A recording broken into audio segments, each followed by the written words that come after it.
You ever look at something really ancient, something you feel like you know inside and out, and then, bam, you see it in a totally new light? Well, that's exactly what we're doing today. We're going to look at the Qur'an, but maybe not in the way you're used to. We're going to explore it through this incredible modern lens as the ultimate source code for reality itself. All right, let's jump right in. So let me just start by asking you this. What if the world you see, the world you live in every single day, isn't quite real? What if you're actually living inside a kind of simulation, an operating system that's running on code you never agreed to, a program built from fake narratives, twisted values, and false gods? I know, it's a huge thought, but it's the key to this whole explainer. Now, the Qur'an actually has a name for this simulation, taghut. And the way it's presented, this isn't some old, dusty myth. Nope. It's the active, running software of our world, right now. A program that's shaping our reality most of the time without us even knowing it's there. So what exactly is taghut? Well, think of it as any system, any big idea, or any authority, could be political, could be cultural, it could even be something inside your own head, that puts itself in the place of God. It's the force that builds this fake reality, the one that tells you what to worship and what to chase. And it's usually things that have no real power. This simulated world has a name too, Jahiliyyah. And what's so wild is that this word doesn't just mean ignorance, it means an active programming. And you can totally see the symptoms of this program all around us, can't you? Our desires get treated like they're gods. Raw power is what everyone worships. The very idea of truth becomes, well, that's just your opinion. And the result? We end up as prisoners who are absolutely convinced that we're free. But here's the good news. This simulation, it's not perfect. It's got bugs, it's got glitches in the code. And this is where the Qur'an comes in, acting like a diagnostic tool.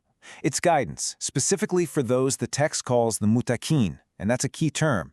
Those are the people who are starting to become aware enough to see the flaws and look for a way out. And check out this verse. It just perfectly diagnoses the core hack of the whole simulation. The system's main goal is to make you, your ego, your whims, your desires, the center of the universe. It's designed to convince you that you are the ultimate reference point for everything. And we all see these glitches, right? These little flickers in the code. It's that moment you finally get the thing you've been chasing, the money, the status, the power, and you just feel empty. It's when you realize that all the things we put on a pedestal are modern-day idols. They're lifeless. They can't answer us back. Those moments, those are the cracks in the matrix. So, if we're stuck in a simulation, how in the world do we get out?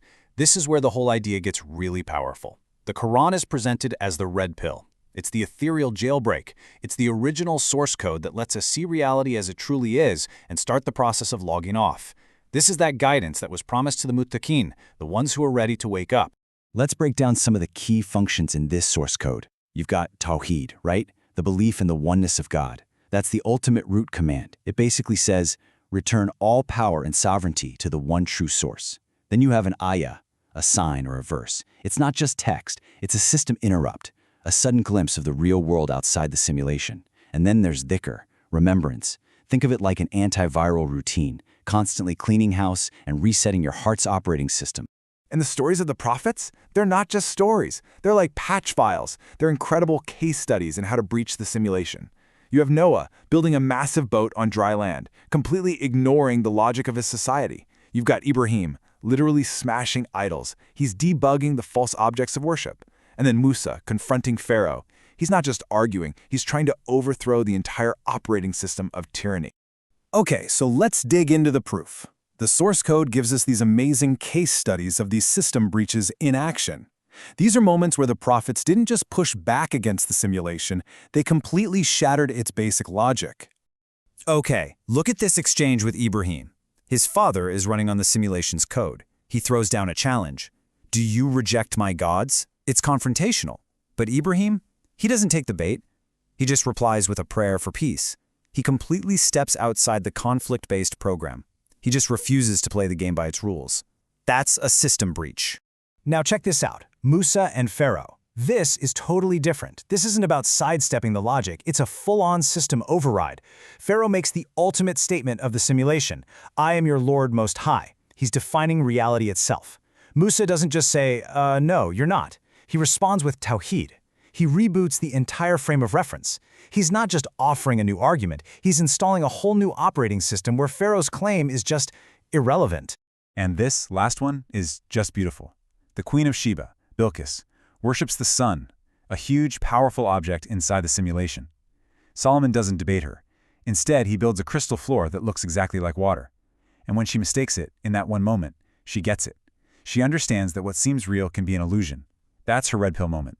The instant she sees the simulation as a simulation and decides to leave. Okay, so this isn't just about cool stories from the past. The whole framework is based on the idea that the source code gives us clear, actionable instructions for right now, for you. Let's talk about the application, your personal exit protocols. So, the 5 pillars of Islam? In this model, they're reframed as a 5-step ethereal jailbreak. The Shahada, the declaration of faith, that's your full system reboot. Salah, the 5 daily prayers, they sync you up with divine time, not the simulation's clock. Zakat, charity, it's about redistributing the network's resources. Psalm, fasting, acts like a powerful firewall against the desire malware that the simulation is always trying to install. And finally, Hajj, the pilgrimage, is the ultimate return to source. So when you boil it all down, it really comes to a choice, a fundamental choice between 2 totally different ways of seeing the world and living in it. You have to decide which reality you want to plug into. And here are the 2 competing operating systems, side by side. The matrix of taghut wants you to believe that reality is just physical stuff, that happiness comes from buying more things, that freedom is just following every single desire you have, and that truth, it's whatever you want it to be. But the Qur'an's source code gives you a total rewrite. It says reality is made of signs that point to something much bigger. Happiness is found in surrender to what's truly real. And real freedom? That's being liberated from your false gods and lower desires, because truth is one. So what's the big takeaway?